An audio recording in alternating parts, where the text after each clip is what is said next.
Pernah nggak sih kamu mikir kalau ada satu kebohongan besar yang udah dijejalkan ke kepala kita dari kecil? Sebuah kebohongan yang lucunya justru datang dari orang-orang terdekat kita.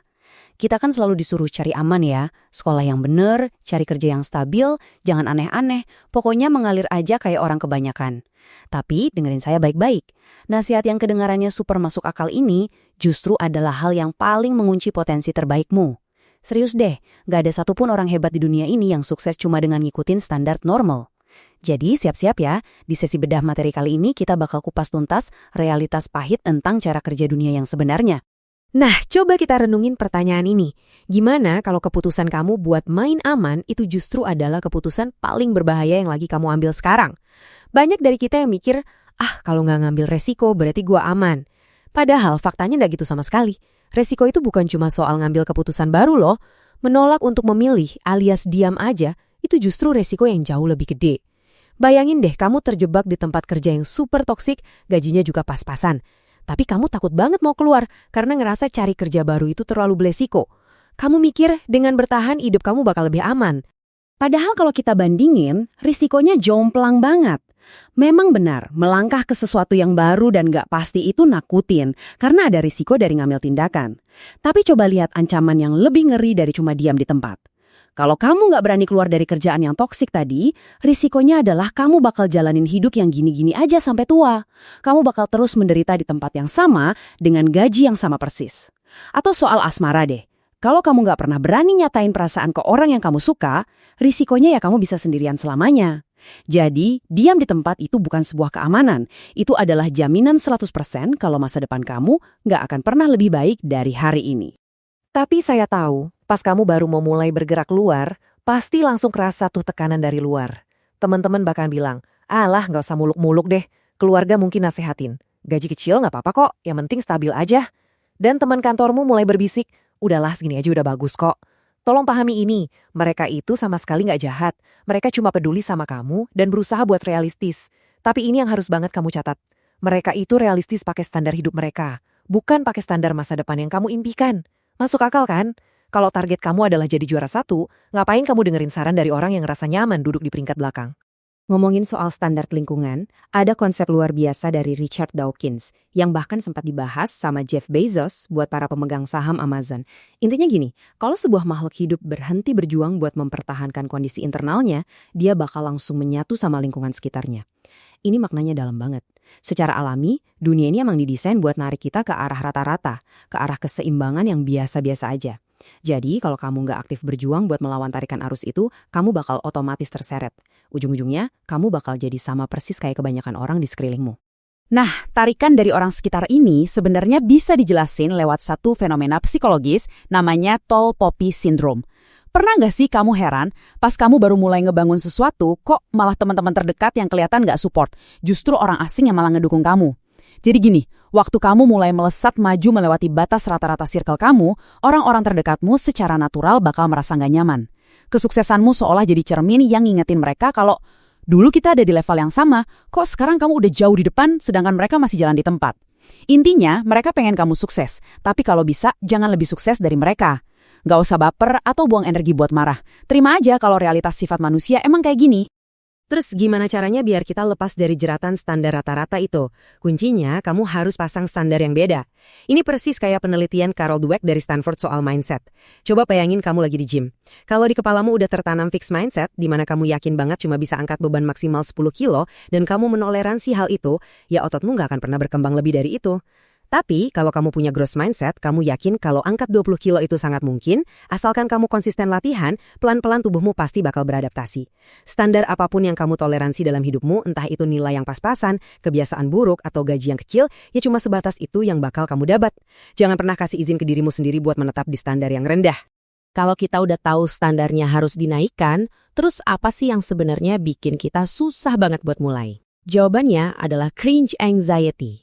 Ini tuh perasaan cemas dan takut luar biasa karena ngerasa bakal kelihatan bodoh atau memalukan di depan orang pas nyobain hal baru.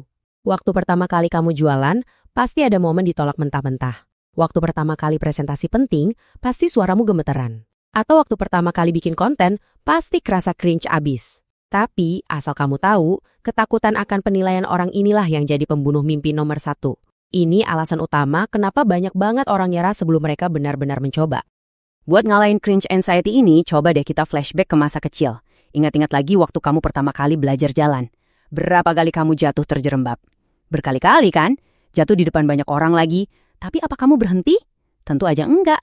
Kenapa? Karena di umur segitu, otak kita belum diajarin sama masyarakat soal apa itu konsep rasa malu. Kenyataannya, otak manusia itu payah banget loh buat nginget penderitaan orang lain dalam jangka panjang.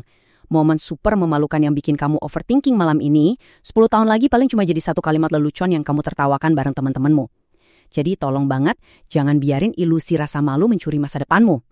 Kalau kamu terus-terusan ngebiarin rasa takut yang nyetir hidupmu, kamu bisa berakhir nyesel kayak curhatan viral yang satu ini.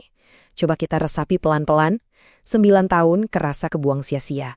Di umur 32 tahun dia ngerasa nggak punya apa-apa dan cuma bisa berandai-andai soal apa yang harusnya dia mulai pas umur 23. Nyesek banget kan? Seringkali apa yang kita labeli sebagai kegagalan itu sebenarnya bukan kegagalan. Kegagalan paling sejati itu adalah waktu kamu nggak pernah mencoba sama sekali karena kamu terlalu sibuk melihara rasa takut di dalam zona nyamanmu. Dan fakta ini nyambung banget loh sama berbagai hasil riset psikologi tentang masa tua. Ternyata, orang-orang lanjut usia itu nggak pernah nyesalin bisnis mereka yang bangkrut. Mereka nggak nyesel karena terlalu banyak nyoba dan nggak nyesel waktu cintanya ditolak. Nggak sama sekali. Yang bikin mereka nyesel setengah mati justru adalah hal-hal yang nggak pernah mereka lakukan. Mereka nyesel karena nggak belajar serius, nyesel buang-buang waktu main game, dan nyesel cuma memendam perasaan tanpa pernah berani ngomong. Penyesalan karena nggak pernah berani mencoba, itu nggak akan pernah hilang. Dia cuma meredup sebentar buat nandi menghantuimu pas rambutmu udah mulai memutih. Sebagai mentor di sesi ini, saya harus nyampein satu kebenaran yang keras buat kamu. Hidup itu pasti penuh penderitaan. Udah pasti. Orang miskin menderita, orang kaya juga ada penderitaannya. Yang jomblo menderita, yang udah nikah pun punya pusingnya sendiri. Kamu nggak akan bisa ngehindar dari rasa capek. Tapi, kamu punya kendali penuh buat milih penderitaan mana yang mau kamu jalanin. Apakah kamu mau milih capek yang bermakna karena kamu lagi ngebangun mimpimu sendiri dari nol? Atau kamu milih capek tanpa makna gara-gara tiap hari lembur buat ngerjain proyek yang nggak ngerubah hidupmu sama sekali? Pilih penderitaanmu. Pilihlah penderitaan yang pada akhirnya bakal ngebentuk kamu jadi versi paling keren dari dirimu. Dan penderitaan itu emang penting banget buat ngebentuk ketangguhan mentalmu. Ada eksperimen tikus klasik di tahun 1957 yang keren banget buat ngejelasin ini. Secara biologi, pertumbuhan itu cuma terjadi kalau ada tekanan kan? Nah, ilmuwan nguji coba ngelepasin tikus pertama ke dalam air. Dalam hitungan menit, dia nyerah dan tenggelam. Tapi tikus kedua beda. Pas dia hampir tenggelam, dia langsung diselamatin. Dan tebak apa yang terjadi pas beberapa jam kemudian dia dicemplungin lagi? Tikus kedua ini sanggup berenang berjam-jam.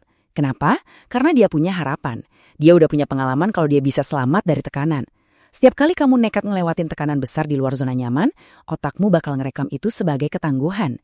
Itulah bahan bakar utama biar kamu kuat ngadepin badai apapun di masa depan. Jadi, poin krusial yang mau saya sampaikan adalah ini. Pas kamu lagi berjuang, berdarah-darah, ditolak sana-sini, kelihatan memalukan, dan jatuh bangun ngebangun hidupmu, jujur aja nih, nggak ada yang benar-benar peduli sama proses berantakanmu itu. Sejarah dan masyarakat nggak pernah merekam proses secara utuh. Kita tahu siapa Elon Musk, tapi kita nggak tahu nama ribuan insinyur di baliknya.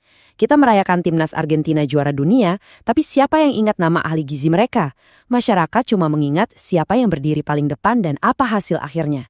Orang nggak akan ingat betapa susahnya jalanmu atau betapa cringe-nya kamu di awal.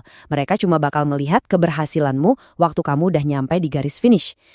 Jadi sebagai penutup, saya mau ninggalin satu pertanyaan penting buat kamu. Apakah kamu bakal terus ngebiarin rasa takut dan opini orang lain ngurung kamu di zona nyaman yang pelan-pelan menghancurkan masa depanmu? Ataukah kamu berani buat berdiri hari ini, berenang melawan arus yang rata-rata itu, memeluk penderitaan yang bermakna, dan mulai ngebangun sesuatu yang bakal diingat oleh sejarah? Ingat, waktumu itu terus jalan mundur. Jangan sampai nunggu usia 32 tahun baru kamu nyadar kalau kamu harusnya bertindak pas usia 23. Keputusannya ada di kamu. Keluarlah dari zona nyamanmu. Sekarang juga.